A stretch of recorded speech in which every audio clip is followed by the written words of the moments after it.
इसका सत्संग ध्यान पूर्वक पूरा जरूर सुने। घर में सुख शांति समृद्धि के लिए ये खास बातें जरूर ध्यान रखें। आप सभी लोग जो अपने घरों में दीपक जलते हैं, उसकी बाती का पूरा जल जाना या बच जाना क्या संकेत देता है? आपके पूजा, घर, मंदिर और खास अवसरों पर जैसे कि दीपावली, व्रत और अन्य धार्मिक अनुष्ठानों में दीपक जलाने से जुड़ी है। क्या कभी सोचा होगा या देखा होगा कि जब आप दीपक जलाते हैं तो वो आपके जीवन में कौन से संकेत दे रहा है? क्या आपकी दीपक की बाती पूरी तरह से जल जाती है या वह अधजली रह जाती है? और क्या दीपक की बाती पर फूल बनने का क्या अर्थ क्या होता है? क्या आपको पता है कि पहले से जले हुए दीपक में बाती जलाना आपकी परेशानियों का कारण हो सकता है या नहीं? और कितने समय तक, कितने सालों तक एक ही दीपक का उपयोग करना शुभ माना जाता है या अशुभ?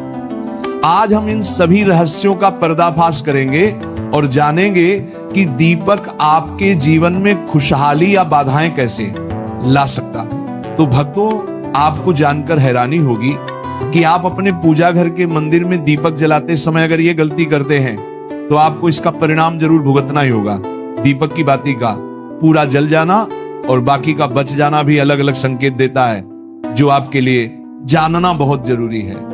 जब हम पूजा करते हैं तो हमारा दीपक कभी कभी अचानक से बुझ जाता है और कभी कभी ऐसा होता है कि हमारी पूजा होने के बाद हम उस दीपक को भगवान के सामने जलता छोड़ देते हैं, लेकिन कुछ समय के बाद में दीपक खुद बखुदा जली बाती और घी बचा रह जाता है। और कभी कभी तो हमारे दीपक की बाती पूरी जल जाती है और उसमें फूल भी बन जाता है। तो इनके अलग अलग नकारात्मक और सकारात्मक परिणाम होते हैं। तो सबसे पहले ये जानते हैं कि अगर हमारे दीपक में फूल बन रहा है तो इसका क्या मतलब होगा। प्रिय मित्रों, अगर हमारे दीपक की बाती में फूल बन रहा है तो इसका सीधा सा मतलब है कि भगवान ने हमारी प्रार्थना को स्वीकार कर लिया है और वह हमारी पूजा से प्रसन्न है। इसका संकेत वह बाती में बने इस फूल के माध्यम से देते हैं। अगर आपके घर में दिव्य शक्तियां मौजूद हैं और आपके साथ साथ वह भी ईश्वर की पूजा में अपना ध्यान रखती हैं, तो आपकी दीपक की बाती में एक से ज्यादा फूल बनते हैं और कभी कभी साथ ही किसी भी देवी देवता का रूप भी दिखने लगता है। तो अगर आपके दीपक की बाती में फूल बन रहा है तो आप सच में बहुत भाग्यशाली हैं। इसी के साथ दीपक जलाने के भी कुछ खास नियम आपको जरूर जानने चाहिए। भक्तों, अगर आप पहले से जले हुए दीपक में अपनी बाती रखकर जलाते हैं तो ऐसा करने से दुर्भाग्य आपका पीछा कभी नहीं छोड़ता है। अगर दीपक में पहले से जली हुई बाती की राख या फिर रुई और कालिक है और आपने अपनी बाती इसमें रखकर जला दी तो ऐसा करने से भगवान आपसे प्रसन्न होने की बजाय नाराज हो जाते हैं और आपको इसके बहुत ही भयानक परिणाम देखने को मिलते हैं। आपके बनते हुए काम बिगड़ने लगते हैं, आपकी तिजोरी का धन खर्च होने लगता है और आपके धन आने के सारे रास्ते भी बंद हो जाते हैं। तो हमेशा ये ध्यान रखें कि जब भी आप दीपक जलाएं, आप हमेशा साफ सुथरे दीपक का ही इस्तेमाल करें। दोस्तों, इसी के साथ कुछ लोगों की आदत होती है कि वह हर थोड़े दिन बाद अपने दीपक को बदल देते हैं। इस पर गुरुजी का कहना है कि आप जिस दीपक से पूजा करते हैं उसे कभी मत बदलिए, आप उस दीपक को सिद्ध हो जाने दीजिए। जब कोई दीपक रोजाना भगवान के सामने जलता है तो वह दीपक समय के साथ सिद्ध हो जाता है। भगवान की सकारात्मक ऊर्जा उस दीपक में आ जाती है और जब भी आप वह दीपक जलाते हैं तो आपका तन और मन दोनों पवित्र हो जाते हैं। तो आप हर रोज उस दीपक को साफ कीजिए, फिर उसमें बाती रखकर जलाएं। आप जितनी बार भी दीपक जलाएं उतनी बार उस दीपक को साफ करके बार बार उसी दीपक में बाती जलाएं। लेकिन अगर आप गलती से भी उस दीपक को बदलते हैं तो आपकी तरक्की में रुकावट आ सकती है। इसलिए आप अपने दीपक को कभी भी मत बदलना। 10 साल 20 साल तक आप उसी दीपक में लगातार बाती जलाएं, इससे आपका दीपक सिद्ध हो जाएगा और आप इसका चमत्कार अपने घर में भी देख सकते हैं। अगर आपके घर में कोई भी रोगी हो, बीमार हो या किसी का बुखार नहीं जा रहा हो तो आप इस दीपक को थोड़ी देर के लिए किसी बर्तन में डालिए और अब उस रोगी को ये पानी पिला दीजिए। 10 से 15 मिनट के भीतर उसका बुखार उतर जाएगा।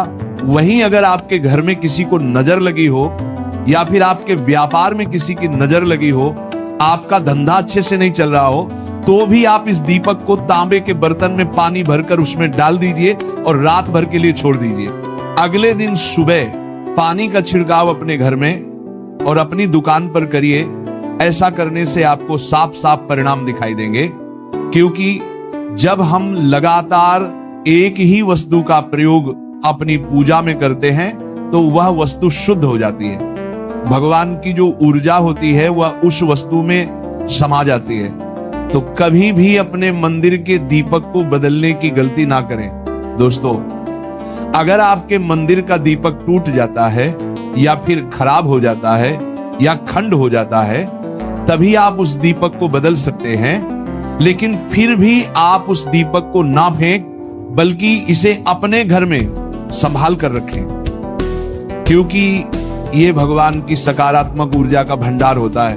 वहीं अब आपको ये भी बता देते हैं कि अगर आपके दीपक की बाती पूरी नहीं जलती है और आपके दीपक में घी बच जाता है तो इसका क्या परिणाम होता है। सबसे पहले ये देखिए कि अगर आप किसी भी पेड़ पौधे की पूजा कर रहे हैं और पूजा में जलाया हुआ दीपक पूरा नहीं जलता या फिर उसमें घी बच जाता है, तो इससे आपके घर में बीमारियां घर बना लेती हैं और ये बीमारी कभी भी आपका पीछा नहीं छोड़ेगी।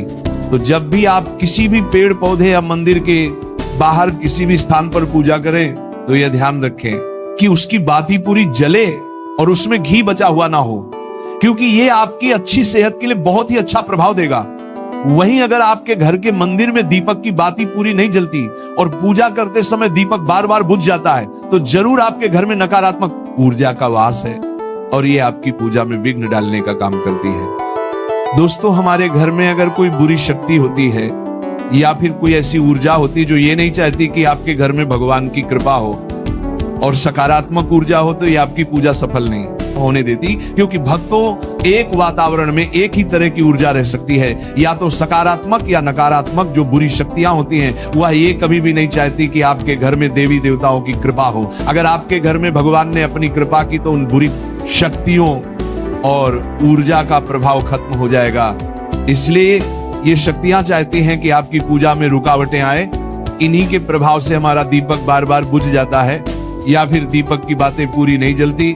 इस सब से बचने के लिए आपको सच्चे मन से भगवान का स्मरण करना चाहिए। जब भी आप दीपक जलाएं, भगवान से प्रार्थना करें कि आपके आसपास जितनी भी नकारात्मक ऊर्जा हो वो आपसे दूर रहे और भगवान की कृपा आप पर बनी रहे। ऐसी शक्तियों से बचने के लिए जब भी आप दीपक जलाएं, गंगा जल से एक गोल घेरा बना लें और उस घेरे में दीपक को रखें, क्योंकि दोस्तों गंगा जल को बहुत ही पवित्र माना गया है और महादेव का वरदान भी गंगा जल को प्राप्त है। गंगा जल में सबसे पहले तो कोई भी बुरी शक्ति प्रवेश नहीं कर सकती, इसलिए गंगा जल कभी खराब नहीं होता और हर तरह की ऊर्जा को सकारात्मक ऊर्जा में बदल देता है। अगर आप गंगा जल से बने गोल घेरे में दीपक को रखेंगे तो ये आपकी पूजा में किसी भी शक्ति को बाधा नहीं बनने देगा और कोई भी नकारात्मक शक्ति आपके दीपक को बुझा नहीं पाएगी। आप निर्विघ्न अपनी पूजा संपन्न कर पाएंगे और देवी शक्तियां भी आपके जीवन में अपनी कृपा और आशीर्वाद बनाए रखेंगी। ये जो हमें दुख मिलते हैं ना, ये पाप के कारण मिलते हैं। लोग मारे घूम रहे हैं, दुख मिटाने के लिए सोचते हैं कोई जादू कर दे, कोई टोना कर दे, कोई जंतु बांध दे, कोई आशीर्वाद दे दे। अरे काहे को पागल हो? यदि तुम अच्छे आचरण करते हो, भगवान नाम जप करते हो, सधर्म से चलते हो, तो तुम्हें किसी से आशीर्वाद मांगने की जरूरत नहीं। बात मान लीजिए, प्रार्थना मान लीजिए। दिखावे में लाखों लोग अपने जीवन को नष्ट करने के लिए तैयार हैं। ये माया का ही तो दिखावा है जिसमें जन्म के जन्म हमारे नष्ट होते जा रहे हैं। सत्य मार्ग को क्यों नहीं पकड़ते हो? किसी के आशीर्वाद की जरूरत नहीं आपको आनंद प्राप्ति के लिए। आप आनंद के बच्चा हो, आनंद स्वरूप हो, जिनसे आशीर्वाद मांगते हो। उनके अंदर जो आत्म तत्व बैठा है वह तुम्हारे अंदर बैठा है, वही संपूर्ण आनंद लिए तुम्हारे अंदर बैठा है। तुम्हें किसी से गिज्ञाने की जरूरत नहीं। बस तुम अपने स्वरूप को नहीं पहचान पा रहे हो, अपनी शक्ति को जागृत नहीं कर पा रहे हो, इसलिए तुम दौड़े घूम रहे हो। भागने की जरूरत नहीं है। सत्संग सुनो, उसे अपने आचरण में उतारो। ये बात आप कागज में लिख लो, चाहे दिमाग में लिख लो। जब तक आपके आचरण शुद्ध नहीं होंगे, जब तक आप भजन नहीं करोगे, जब तक आप दूसरों को सुख नहीं दोगे, मन वचन कर्म से किसी को भी दुख नहीं पहुंचाना, तब तक आप भाग्य यहां से लेकर ब्रह्म लोक तक अगर आपको सुख मिल जाए तो बता देना, आ ब्रह्म भान लोक पुनरावर्तन अर्जुन, यहां सुख मिलने वाला है। आ ब्रह्म स्तंभ पर्यंतम सर्व माया जगत, यहां सुख मिलने वाला है। अगर सुख सिंधु भगवान का भजन नहीं करेंगे, बैठ के अपने घर में बैठकर आधा घंटा भजन नहीं करेंगे, मारे घूम रहे हैं, सोच रहे हैं ये भगवान का अवतार है, हमारा कल्याण हो जाएगा। ए भाई, जब भगवान वास्तविक अवतार लिए और जो भजन नहीं किए उनका भी कल्याण नहीं हुआ। भगवान के अवतार के समय हम भी रहे होंगे, कहीं ना कहीं किसी जीव जंतु के कल्याण हुआ क्या?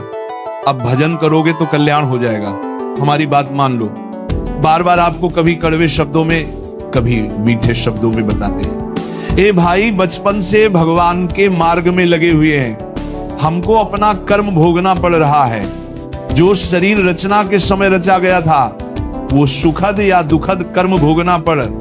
रामकृष्ण परमहंस जी के कैंसर था, भाई जी हनुमान प्रसाद पोदार जी के उदर में कैंसर था। बड़े बड़े महापुरुषों को भोगना पड़ा, तो प्रारब्ध को भोग लो। ये भोगने की सामर्थ्य नाम जप से आ जाएगी, और नाम जप करके जन्म मरण के चक्र से मुक्त हो जाओ। मान लो मेरी बात। क्या